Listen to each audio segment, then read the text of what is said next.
Is your son or daughter struggling in some capacity, whether it be medical needs, academic needs at school, behavior, social, emotional? Maybe they've got anxiety or struggling with confidence. It's actually the majority of kids who are struggling with stuff nowadays. That's what we're talking about today in the Dad's All In podcast. If you think being a dad is filled with rewards, challenges, or headaches, and you keep pushing forward because you know this is the most important job you're ever going to do, you're in the right place. Welcome to the Dad's All In podcast. Welcome in, fellow dads. I hope you're doing great. I hope your family's amazing and life is going great for you, my friend. I'm glad you showed up for this one. We're going to talk about something that's actually in my specialty area.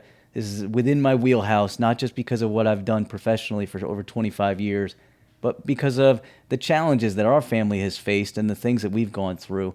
So if you've got a child that's struggling in some kind of capacity, I'm going to lay out a framework for you that will guide you and your family in helping you try to get help for your child and also maybe figure out some paths forward on how you're going to approach things. So we'll get to all that in just a minute, but first let me just say, if you haven't jumped over to our YouTube channel yet, please do. Subscribe over there and get involved in the comments and the conversation. The audio content that I provide is not necessarily the same that's coming out on YouTube and vice versa, but I'd love for you to go over and check out the YouTube stuff so you can see the videos and the content we're pushing out over there. Also, you can catch up with me on social media at Recharged Family. I'm putting out reels and video clips on all the socials, so check that out over there. Again, that's at Recharged Family. And you can always get up with me on email, dadsallinpodcast@gmail.com. So if you're new, welcome. I'm glad you showed up today. I hope you're doing great. Our channel focuses on trying to help you be the best dad you can moving forward, and also understanding that we all screw up sometimes, and we all need help.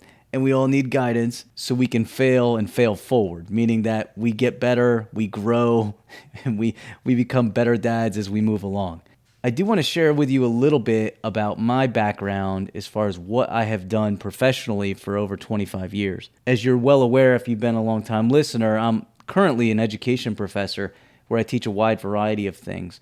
But prior to that, for 25 years, I worked in a wide variety of different capacities at a school district level, and also helping families across the country work through all kinds of challenges with their kids. I was a struggling student. I had academic needs and behavioral needs, which is what eventually led me to education and being an educator so that I could work to help kids similar to me who had some kind of challenges or struggles. However, of surprise to me was that my own kids were going to have extensive challenges and struggles that my wife and I have had to work through, and I'll get to more of that in a minute.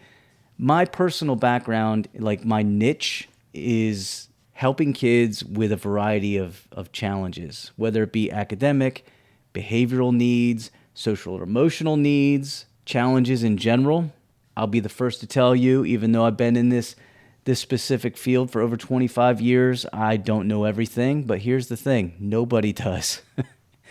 And nobody knows your child like you do. And we're going to talk about that today too, and the importance of understanding your own individual kid.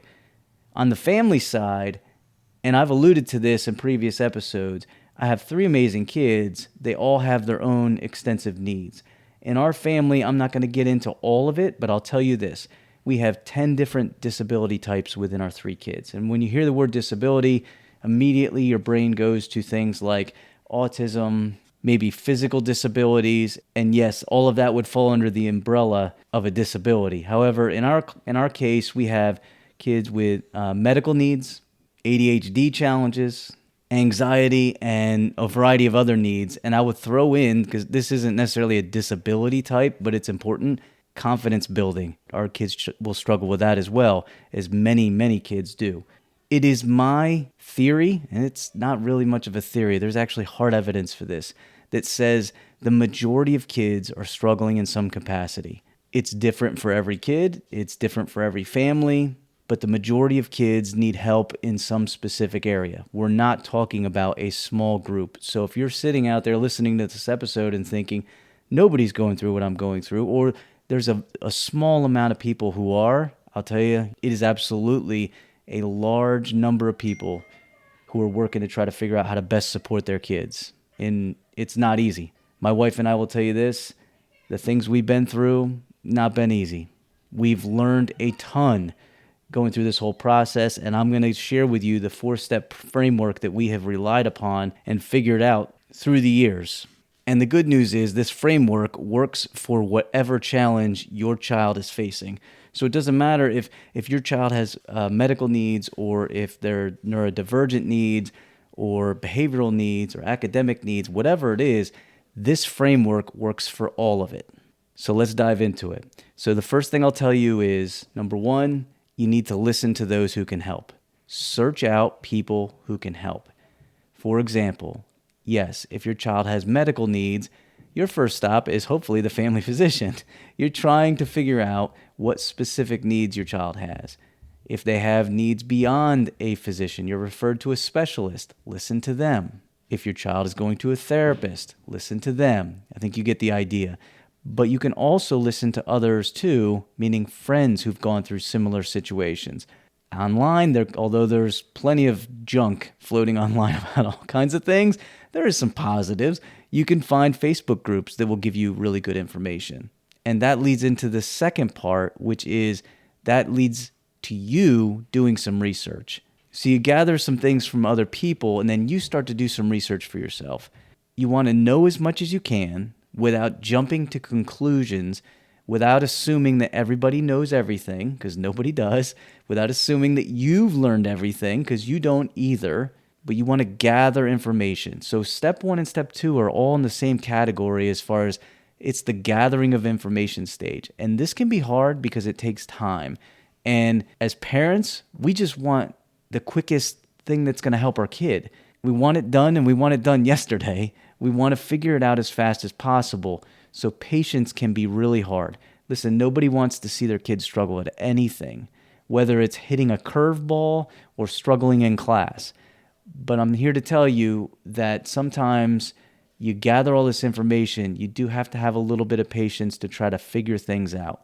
Just like the kid who's struggling to hit a curveball, you'd lean on the coach to give you some information. Maybe you'd find a friend who had a kid who had a hard time hitting a curveball, and you try to gather that information, and then you apply it to your own kid. But all of that leads me to the most important pieces, step 3 and 4. And you may say, well, this kind of contradicts what you just told me. But step 3 and 4 is know your kid, and don't assume that everybody knows your kid and they know what's best for them.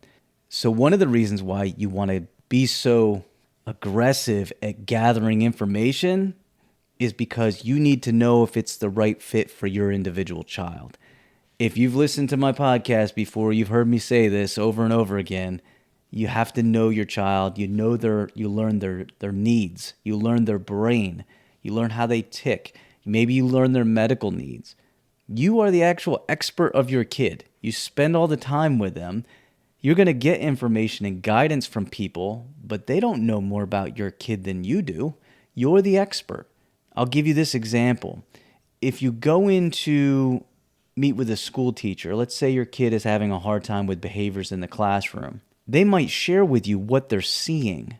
But if you have discussions with your kid at home, you might dive a little deeper and figure out, because they're sharing information with you, well, the behaviors they're giving off isn't just because they're trying to be a nuisance in class or disturb class or frustrate everybody around them. Maybe there's actual reasons for it, like they're being bullied by another kid in class, or they're stressed out from test anxiety, whatever. There's behaviors have tons of different areas and reasons why they occur.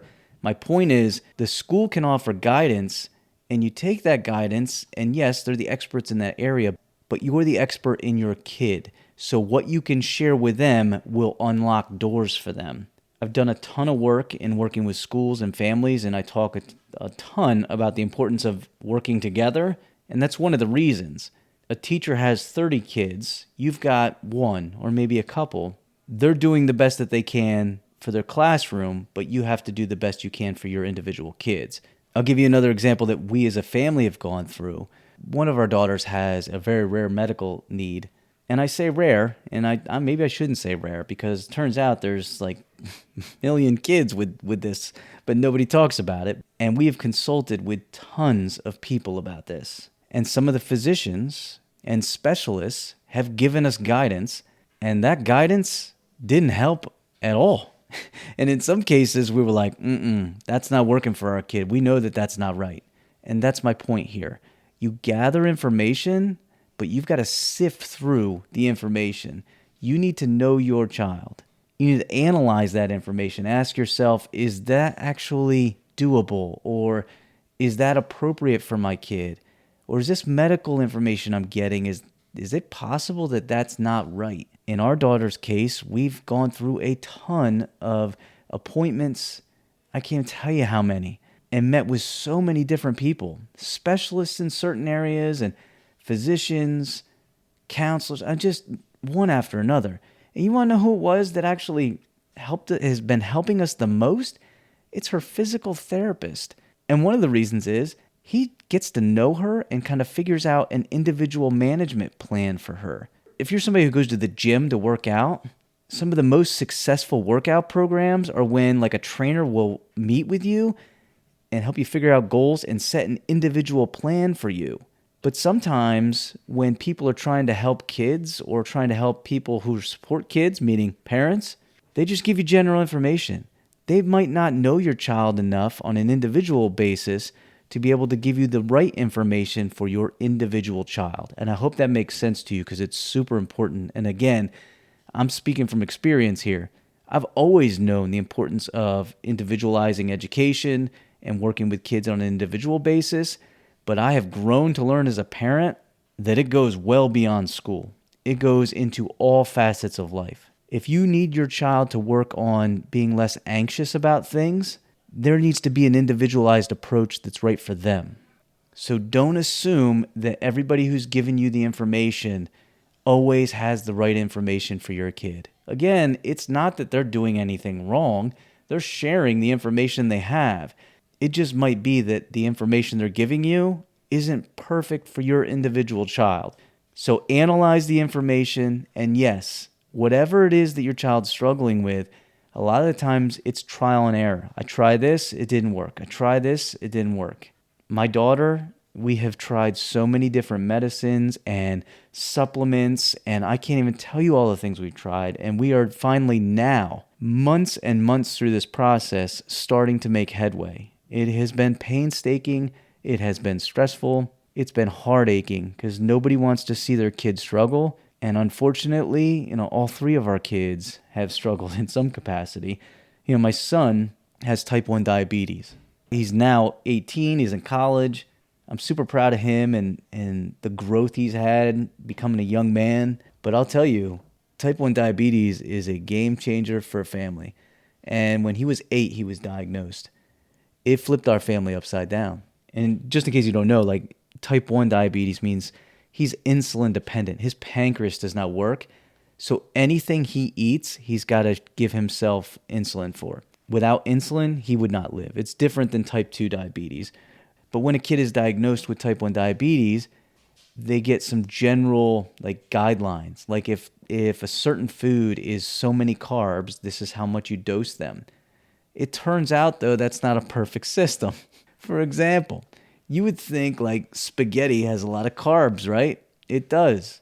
But for my son, for some weird reason, if we use what's suggested, it makes his blood sugar tank and he will drop like a box of rocks. Oddly enough for him, he really doesn't need to give himself much insulin when he's eating spaghetti. I don't know why. It's just what we've learned through the years. And also what we've learned in working with families with diabetes. My wife and I have been advocates for type 1 diabetes and worked with families in the past. This is not unusual. Every child has their own unique health traits about them. And so all of these are examples of why you've got to know your individual child inside and out. And don't assume that everybody else, the information they're giving you is perfect for your kid. I'm going to close up on this. And these are my words of wisdom. If you've got a kid that's struggling, let me just say I'm sorry. I'm sorry because I know it's hard. Man, do I know it's hard. I cannot tell you the hours of anguish my wife and I have been through trying to figure out the best paths forward for our kids. But what I can tell you is this. The more invested you are, the more likely you will be to find answers in the end. Don't give up. just keep plodding along and keep clinging to hope and see a bigger picture. And sometimes the bigger picture is not where they're going to be in 3 days. Sometimes it's going to be where they're going to be in a year, where they're going to be in 5 years, where they're going to be in 10 years. Try to be patient. And as I said before, man, is it hard. Sometimes, like, as dads, we just want to fix our kids' problems. I don't know if you experience this or not, but it's definitely me. And I think that's overall, we want to fix things for our kids when they're struggling with them. And unfortunately, sometimes these fixes aren't easy. So do the best you can, gather the information, become the expert on your kid, and don't assume that everybody's got the best information for your kid. And when you've sifted through all of that, you can start to make decisions, hopefully, that are right for your child. And if you start to go down a path and you're like, this isn't it, give yourself grace and change course. Don't be afraid to change course. So regardless of whatever challenges your child faces, I think that's a pretty good framework that will help you. Before I jump, let me just share this one last thing. If you've gotten anything from any of the stuff that I've been putting out on YouTube, on audio form podcasts, on social media, please share it with others. We're just trying to get dads to get some information so we can all help each other out. I hope you have a great week, dads. Remember, this is the most important job we're ever going to do. So keep at it. Have faith. Have hope. Keep trying to get better. Our kids deserve it. We'll talk to you again next week. Thanks for sticking around. If you got any questions you want answered on the show, or you just want some feedback or want to share some ideas, shoot me an email, dadsallinpodcast@gmail.com, or send me a DM on any of the socials @rechargedfamily. Thanks for listening.